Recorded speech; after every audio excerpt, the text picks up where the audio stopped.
The best teams I've been a part of as a player or a coach are player-led teams. This team is a player-led team. And that their work, their persistence, their diligence during a tough stretch. You know, we intentionally made our schedule very difficult because we want to play against the best. You know, and so I was proud of our team and our players. Open to questions.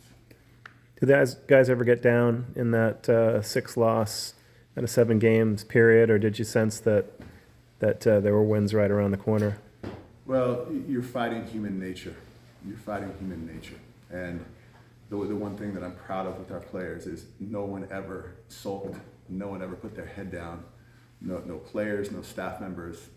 You know, the San Antonio Spurs, as part of their team culture for years, they talk about, you know, a little mantra, almost a little parable of some type about the stonemason.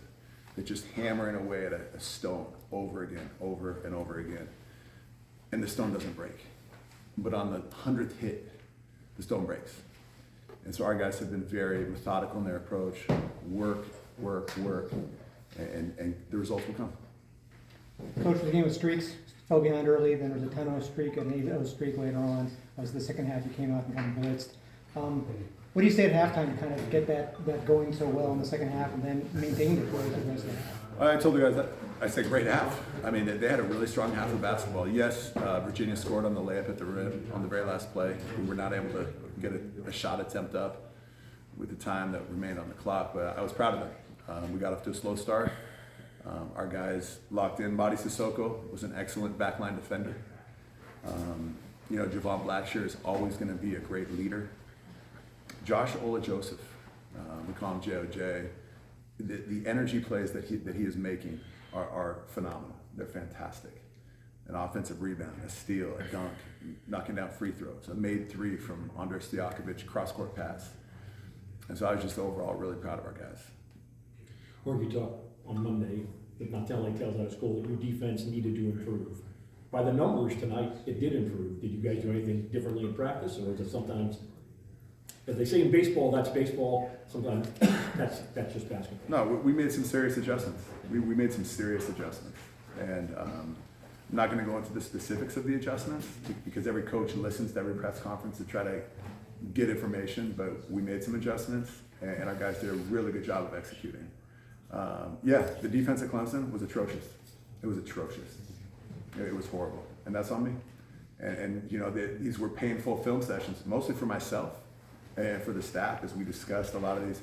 Now look, Clemson and Pitt are really good teams. Clemson beat Kentucky. Clemson's one of the top teams in the league. Clemson presents you with dilemmas defensively, but we did a bad job. We got back on track a little bit tonight defensively. Assists are still hard to come by. I think there were 6 tonight. What's it going to take to get that offense in a flow where guys are creating shots for their teammates? Jim, I'm going to take a really positive tone here on this, okay? You know, a lot of teams, they don't have guys that are, sometimes guys will play passive, sometimes guys will play tentative. And so what I'm proud about with our guys is these guys are aggressive. You know, my former coach, Flip Saunders, his message after every whiteboard was, I don't care about the scout, be aggressive. And so yes, our assists could be better. We work on it, we address it, you know, and there's always improvement, but I love the aggression of our players. You had 9 different players score in the first half there. Jeremiah with 8, but there was a bunch of people between 4 and 6 kind of points. Feels like you're settling into maybe an 8-man rotation here a little bit. Can you talk about the rotation and where it's at and what you want going forward? Yeah, I mean, the rotation is something we look at all the time. You know, obviously over that stretch we were searching a little bit. And so you're looking at who's playing hard in practice every day, who's locked in practice, and really all of our guys are. And as a head coach and as a staff, we have those difficult conversations. I wish I could play everyone on the team 40 minutes a night. There's not enough minutes in the game. But the thing that I really like is if their name is called, our players are ready. Mark, I think you're a basketball historian, so what will history remember about Cal's first ACC win? This is the opening of a new chapter. We are going to be a powerhouse in the ACC. Cal is going to be a powerhouse in the ACC. You know, sometimes these things do not happen instantly. Sometimes it's not a straight line growth. Sometimes, you know, there's little ups and downs and fluctuations along the way. We're going to have huge success here. We're going to have huge success here. And so to start out with a home win against our first home against a team from the old ACC. We obviously already played Stanford. This will be a historic night as we look back on it. Coach, Andre's evolution as a scorer has definitely helped the efficiency of the offense as you entered ACC play. Yeah. His decision making has definitely taken a step from just being aggressive and taking shots and driving versus now only scoring 4 points in the first half versus the 19 he had I think in the second half. Where has that step? Where have you seen that growth come, and has it come more rapidly as he's gotten starter playing minutes versus just the freshman minutes he got last year? Well, Andre, he really had a great foundation from Stanford, from a really good staff that ended up being let go from Stanford. And so he had a great foundation coming in. You guys have no idea how much work Andre puts in.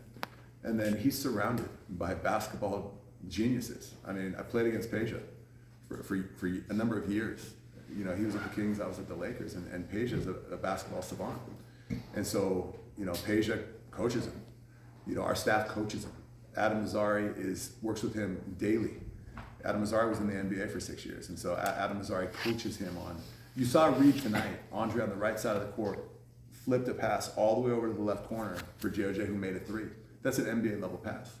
And that's Andre's diligence, that's Peja working with Trey, and that's Coach Mazzari as his individual coach. Coach, thank you. Yeah, thanks guys, have a good night. Thanks, sir.